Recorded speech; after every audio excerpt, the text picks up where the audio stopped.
Hilliard. I got so much more.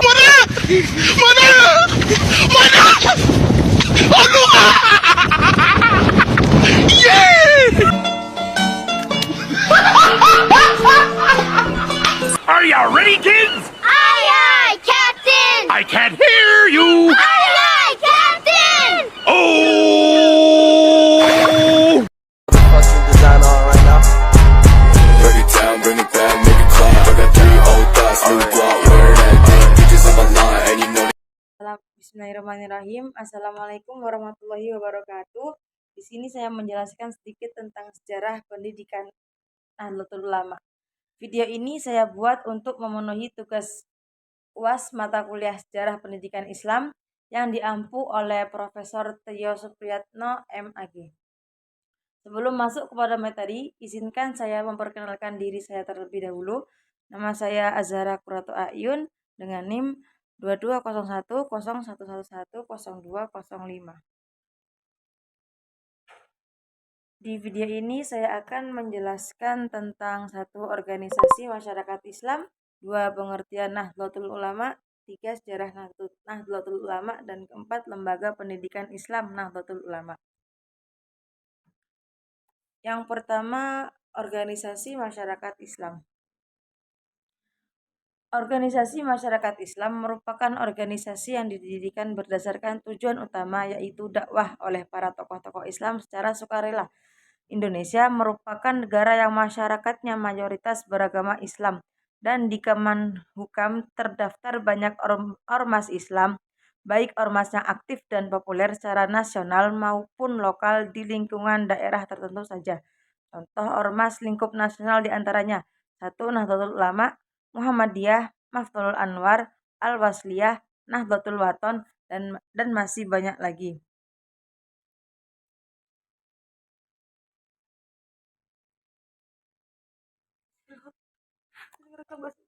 Ormas pada hakikatnya memiliki komitmen untuk dapat menjaga persatuan, kesatuan, dan kemaslahatan bangsa. Ormas dibentuk dengan tujuan untuk menjaga, memelihara, serta memperkuat persatuan dan kesatuan bangsa. Setiap ormas memiliki kewajiban untuk tetap menjaga norma, etika, dan nilai-nilai moral dalam hidup bermasyarakat. Pembentukan ormas terutama yang telah diakui dan terdaftar di negara adalah ormas yang sejalan dengan tujuan negara. Apabila sudah tidak lagi sejalan, maka negara memiliki kuasa untuk mengeluarkan dari daftar ormas di Indonesia, bahkan membubarkannya.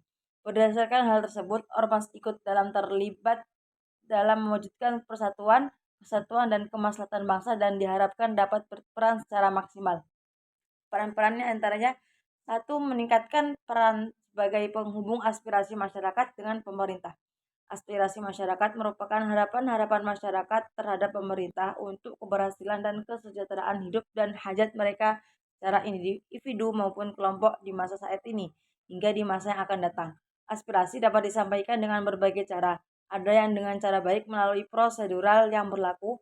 Media konvensional seperti koran sejak dulu berperan sebagai sarana untuk menyampaikan aspirasi terkait dengan harapan masyarakat kepada pemerintah atau terhadap kebijakan baru yang ditetapkan. Yang kedua ialah meningkatkan program deradikalisasi.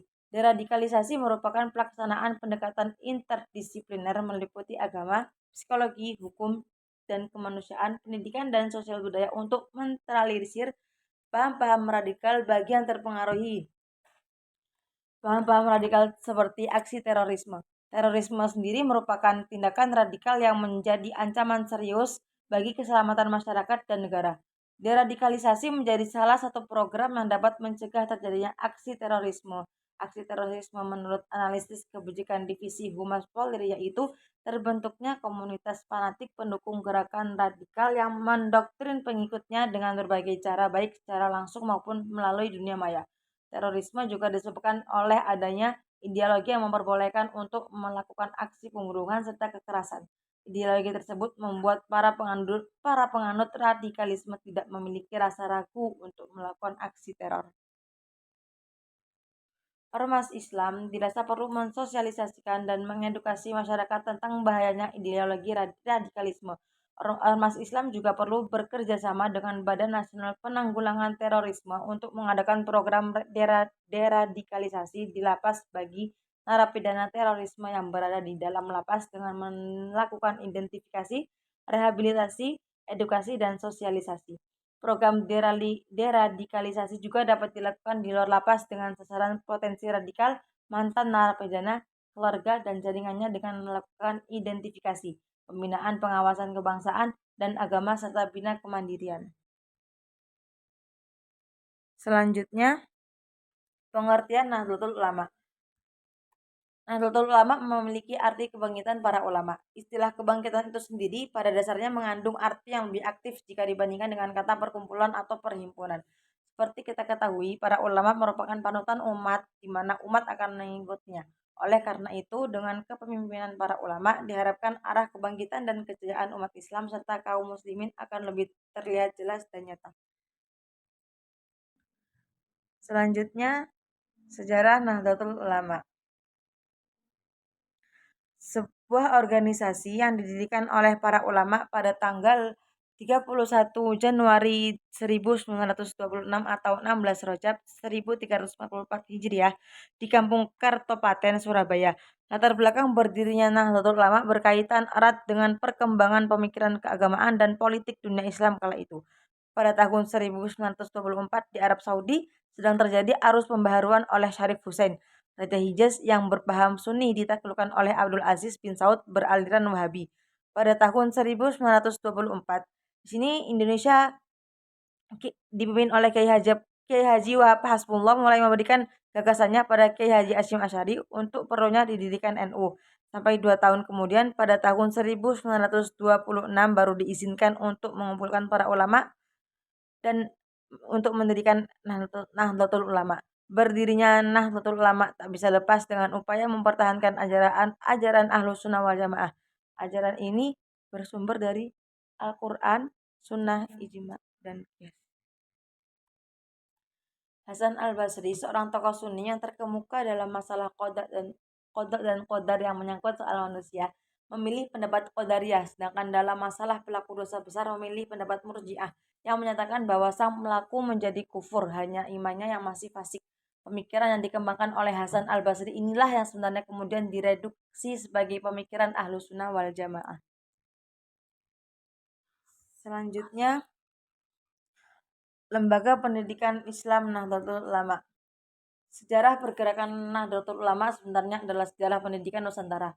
Pohon organisasi NU sangat terimpun oleh lembaga-lembaga pendidikan seperti pesantren, majelis taklim, diniyah, madrasah atau sekolah, dan perguruan tinggi. Dalam hal pendidikan, NU merupakan salah satu lokomotif pembaharuan pendidikan. Setahun setelah berdirinya, persisnya pada Muktamar NU kedua, Muktamirin mengagendakan penggalangan dana secara nasional untuk mendirikan dan membangun madrasah dan sekolah.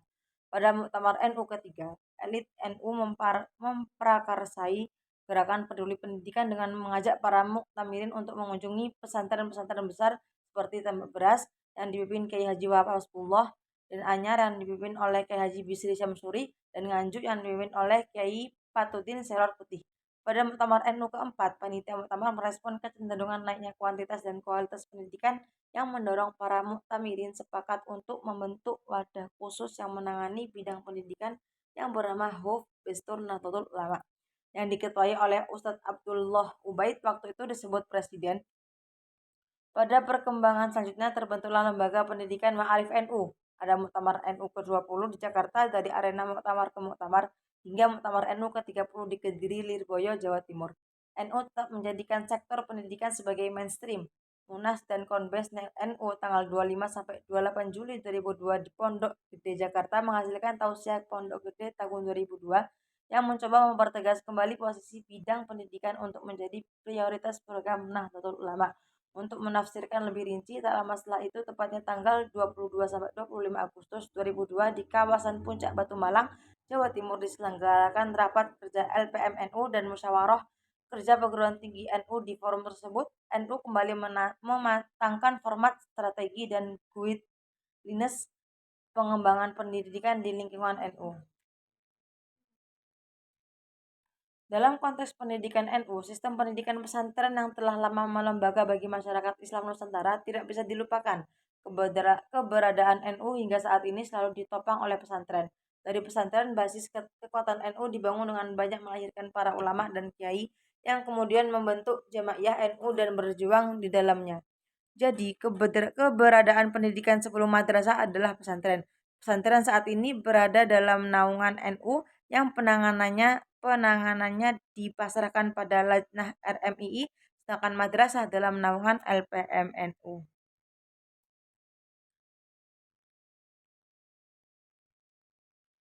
Sekian dari saya, mohon maaf atas segala kekurangan dan terima kasih telah menyimak penjelasan dari video ini. Wallahu muwaffiq ila aqwamit thoriq. Wassalamualaikum warahmatullahi wabarakatuh.